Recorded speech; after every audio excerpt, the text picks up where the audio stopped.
Хочу немножечко объяснить простые вещи всем туристам, приезжающим в путешествие на остров Хоккайдо, потому что в последнее время очень много людей слышали слово Хоккайдо, но не все по ходу дела понимают, что это за место. Отсюда и возникает очень много вопросов одновременно с претензиями по типу того, что тут слишком дорого и абсолютно нечего делать. Первое, что хотелось бы донести до путешественников, это то, что остров Хоккайдо – это, скажем, не совсем так Япония. То есть страна одна, традиции местами тоже, но культура отличается от того, что мы привыкли видеть, приезжая в Токио и посещая, например, ту же Камакуру. Хоккайдо – это не совсем об этом. Здесь не прогуляешься по узким улочкам, как в Киото, не встретишь разгуливающих в кимоно японок на фоне сакуры с опадающей листвой. Тут не увидишь традиционные японские дома матия с загнутыми уголками крыш, которые поражают воображение гостей своими футуристическими сооружениями. Тут даже пагода редко встречается, хотя синтоистских храмов хватает. Хоккайдо не про это, по той основной причине, что местная история в корне отличается от истории всей остальной островной Японии. Потому что в резком контрасте с материковой частью изначально здесь с самого начала тысячелетиями процветала и сохранялась сельскохозяйственная культура дзюмон, отличающаяся охотой, рыболовством и собирательством. А затем пришла культура айнов вперемешку с постепенно появившейся культурой сацумон, которая зародилась под влиянием культуры острова Хонсю.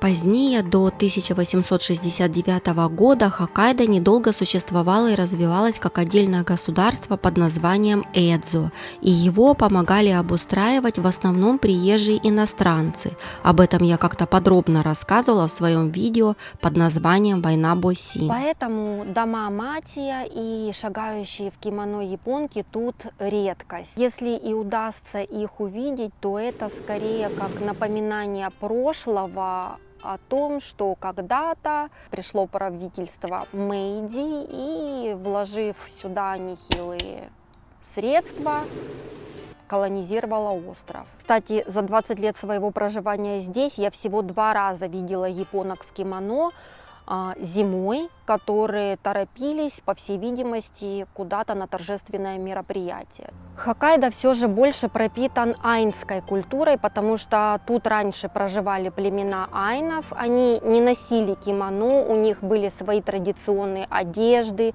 свои привычки, которые остаются актуальны и по сей день. Соответственно, посещая остров Хоккайдо, туристы должны понимать, что они не увидят эти традиционные японские стереотипы, укоренившиеся в иностранном мозгу.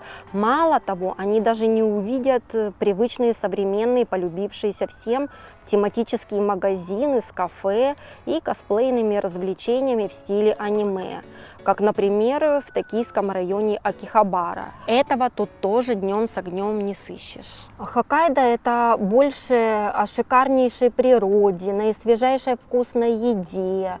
Кстати, очень много японцев любят приезжать сюда именно в гастрономические туры.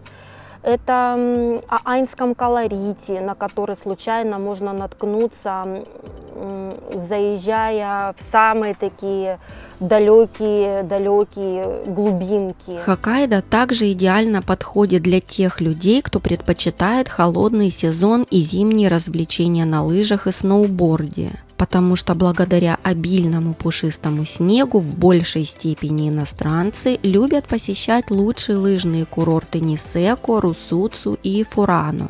А курорт Нисеко и подавно на данный момент полностью завоеван австралийцами, потому как они самые первые раскрыли секрет особенностей хоккайдского снега, который, по их словам, не похож ни на какие другие префектуры, где есть зима. Я, конечно, не эксперт по снегу, по мне как снег, он и в Африке снег, но мне неоднократно приходилось слышать восхищение от иностранцев, которые боготворили хоккайдский пушистый снег, о том, какой он прекрасный, какое восхитительное у него качество и как же на нем приятно кататься и скользить на лыжах. Так кому же все-таки больше подходит путешествие на Хоккайдо? Поездка сюда абсолютно не подойдет тем, кто любит наводить суету на шумных пати, в ночных клубах и так далее. То есть не для тех, кто любит шум. В Саппоро, конечно, есть своя единственная улица развлечений Сускино. В других городах, наверное, тоже что-то подобное есть, хотя я не уверена. Но, если честно, это вообще ни о чем. Ночных клубов там мало, их можно пересчитать по пальцам одной руки, и в них ощущаешь себя достаточно некомфортно, потому что там не увидишь веселящуюся и танцующую публику, там просто народ накачивается спиртным, и со стороны все это выглядит очень скудно, вяло и уныло. То есть, посетив любое заведение этой улицы, ты просто выкинешь очень много денег на ветер и так и уйдешь без своей причитающейся маленькой порции дофамина. Сускино – это не грандиозные раппонги и не трэшовая кринжатина на Синдзюку-Кабукичо. Кто понимает, о чем я. Хоккайдо больше подходит людям, которых достала городская суета, офисная рутина, которые хотят убежать, сломя голову от всего этого, и раствориться в природе, поймав свой дзен. Потому что остров довольно тихий и периферийный, поэтому отдых на Хоккайдо идеально подойдет и для задолбавшихся одиночек, и для семей, приезжающих с детьми, родственниками и близкими, и даже для парочек, желающих уединиться, потому как уютных и романтических мест для посещения здесь предостаточно. Вторая и, пожалуй, самая основная тема, которую бы мне хотелось затронуть, это сами поездки и путешествия по острову Хоккайдо. И тут большинство вопросов встречается у проезжих туристов-пассажиров, чей лайнер останавливается в порту на 6-8 и более часов, где люди не хотят отсиживаться внутри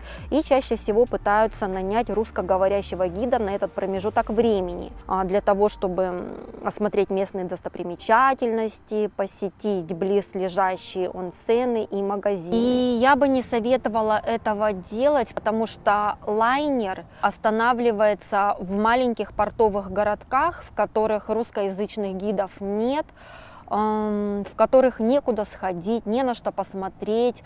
Там, собственно, живут все те люди, которые и работают в этом порту.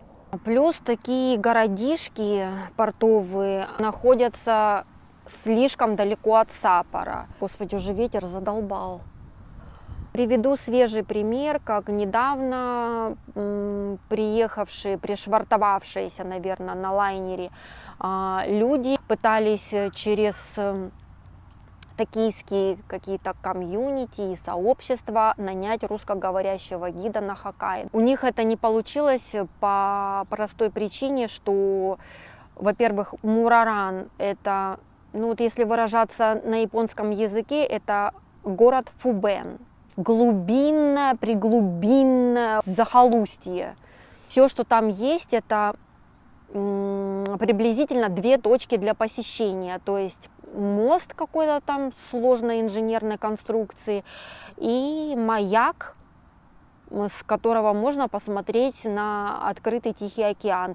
И то, если будет хорошая погода. То есть в хорошую погоду там видно очень хорошо горизонт. А если будет туман и пасмурно, то все, на что можно будет полюбоваться, это камни. То есть вниз посмотрел, полюбовался, как там волны разбиваются о камни. И все. Я вспоминаю, когда я приезжала в этот город Мураран, если честно, я так и не поняла, где там находится центр. Город похож на огромный спальный район, в котором ничего нет. Абсолютно идентичным городком является и портовый городишко Томакомаи, потому что он раскинут вдоль побережья Тихого океана. Но опять же, где там находится центр, я тоже абсолютно не понимаю. Там скорее находится очень много транспортных компаний, которые занимаются грузоперевозками. И опять же в порту. Все, больше там ничего такого нет. Таким же городком и является Немура. Насколько, по-моему, часов 5-6 до него нужно добираться на машине. И там тоже ничего нет. Среди всех перечисленных городов отличается Отару и Хакодате. Там есть достопримечательности, на которые можно сходить посмотреть. Множество онсенов, опять же свежая еда. Но проблема вся состоит в том, что когда лайнер пришвартовывает вот в этот порт, в эти города, и что в Отару, что в Хакодате, люди, которые посещают, допустим, эти города в первый раз, им будет трудно найти какой-то транспорт, на котором можно будет добраться до вот этих улиц развлечений. Им опять же нужно будет или кого-то нанимать, или же своими силами добираться до места назначения. Но в этих городах есть те преимущества, что там хотя бы проживает большое население русскоговорящих, и среди них все-таки, мне кажется, что можно будет найти русскоговорящего гида. Я говорю именно про Отару и Хакодате. Я сама не гид, я гидом никогда не работала и работать не собираюсь. Мне ближе всего сопровождение. Сопроводитель и гид — это абсолютно разные вещи. В тех местах абсолютно невозможно найти никаких русскоговорящих гидов. Если кто приезжает, или настраивайтесь на то, чтобы заплатить какую-то кругленькую сумму за этого гида, потому что за бесплатно он туда не поедет, или же обходитесь своими силами. Хай. Аригато гозаимасу. На Хоккайдо есть много красивых, интересных мест, в которые можно съездить, посетить и получить удовольствие. Поэтому мой личный совет всем тем, которые собираются приезжать на Хоккайдо, планировать свою поездку заранее и минимум на 3-5 дней. Те, кто собирается сюда приехать на 1-2 дня, тут абсолютно реально тогда нечего делать. Тут не успеешь посмотреть ничего. Здесь есть очень интересные, крутые места, которые можно посетить, но они не находятся в одном месте, они находятся очень далеко. Соответственно, должна составляться программа, чтобы успеть арендовать автомобиль, успеть запланировать все, обговорить, какие места, кто какие места хочет посетить и так далее. Те люди, для которых, допустим, дорого нанимать человека, который бы проводил экскурсии, я для этого специально монтирую видео. Пусть мой канал будет в помощь. Пусть мой канал будет в помощь, потому что именно здесь я выкладываю те места, которые можно посмотреть и которые можно посетить. И я надеюсь, что, просмотрев мои видео, можно составить какую-то определенную программу и совершить путешествие на Хоккайдо самостоятельно, без всякой посторонней помощи.